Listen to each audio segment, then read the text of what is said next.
Alright, I guess I'm going to try to do a video on faith. I don't think I've talked about this yet. Yeah, okay. So, I guess there's a lot to this one, actually. Because there is a sense in which faith has changed a lot over time. Or rather, I should say, faith has been infected, I would describe it, with other concepts, primarily because of not just science, but reason before it. As medieval scholars developed, I guess they even reused arguments from the Greek philosophers. As they developed arguments to prove God exists, faith became infected. Of course, it doesn't help that we have a very vague statement in the Bible that says faith is the conviction of things unseen, the assurance of things hoped for. And that has been very easily taken up as meaning certainty. By certainty, I mean some set of arguments and evidences which produce, and here's the key, produce a feeling of certainty in the individual. That is not to say that they are 100% rational, 100%, what else would I describe it as? 100% logical. I do not believe human beings are capable of 100% logical statements. How do I justify that?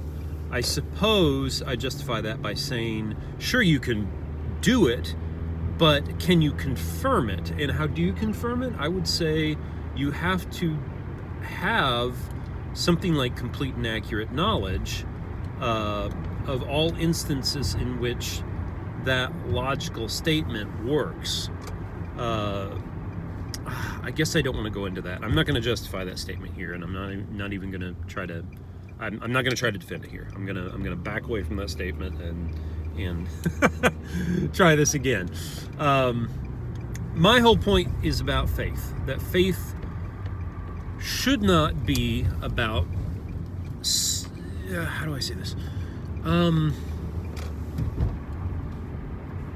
There's a sense in which faith is about a type of certainty, but it is not a certainty that acts up, that has pushed us to where we have to believe something.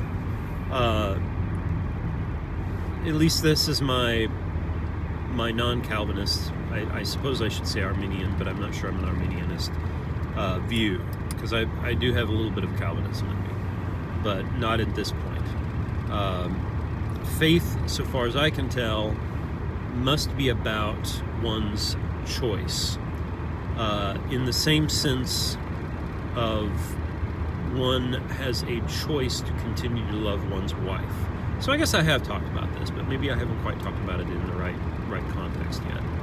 So I would argue that there are no justifiable reasons for not loving one's wife. Not how do I say this? Hang on. Not loving, but there are no justifiable reasons for not remaining committed to one's life. Commitment. That's the term I was looking for. Sorry. So faith is about commitment, not certainty. That's what I would argue. Certainty helps you stay committed, I suppose. But it also means if that's the only thing your faith is built on, then your faith is only as strong as your certainty. And that is a human faculty. Your certainty is an emotional response to certain arguments you've made and certain pieces of evidence you've seen. Granted, anything can be an evidence, but I guess I'm saying be careful what your evidence is.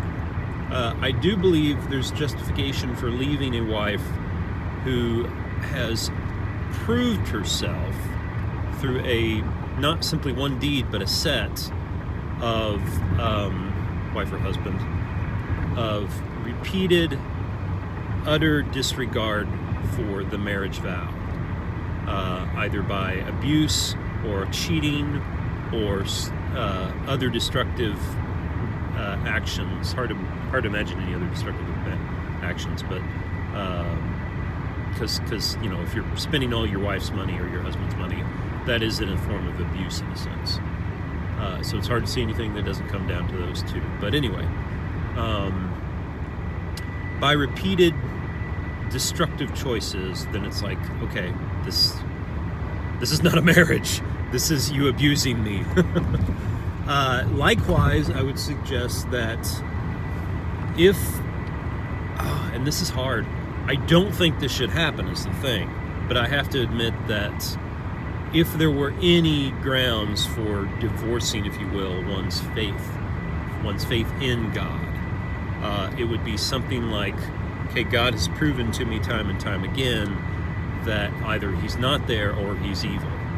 And that's going to be more than just a set of rational arguments that an atheist throws at you on the street or in a debate. That's going to have to be about personal experiences. If you're not cultivating personal experiences of the divine, I don't think you're doing Christianity right. And it's a big argument. I'm not saying you're not a Christian. I'm saying you're not plumbing the depths of Christianity. So, okay, now this series is supposed to be about tying Christianity and secular humanism together, bridging it, not necessarily tying it together. So what I would say is that there is a analogical way this kind of commitment functions in the atheist, and it functions on the level of paradigm. Paradigm is not, so far as I can tell, the set of scientific facts we have calculated and failed to disprove, and therefore will, humbly use. It's not those little bitty pieces. It is the interpretive grid which allows us to make those judgments about science and about which facts to use. It is also the story, the theory, if you will, or maybe I should say hypothesis, between the facts. So I'm saying what we truly know exists are the measurements produced by a scientific experiment, not the theory that describes it. The theory may be proven wrong, but the measurement, if you will, is still a fact, whatever else happens. So, that's my argument. A scientific theory is part paradigm, part unmoving facts. A faith is primarily personal facts, if you will, and I don't have time to get into that right now.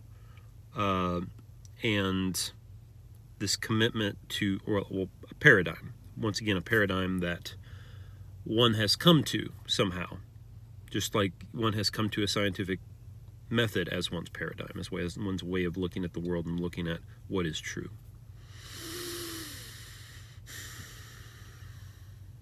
That's my argument. So, discuss, prove me wrong, that kind of thing. Thank you.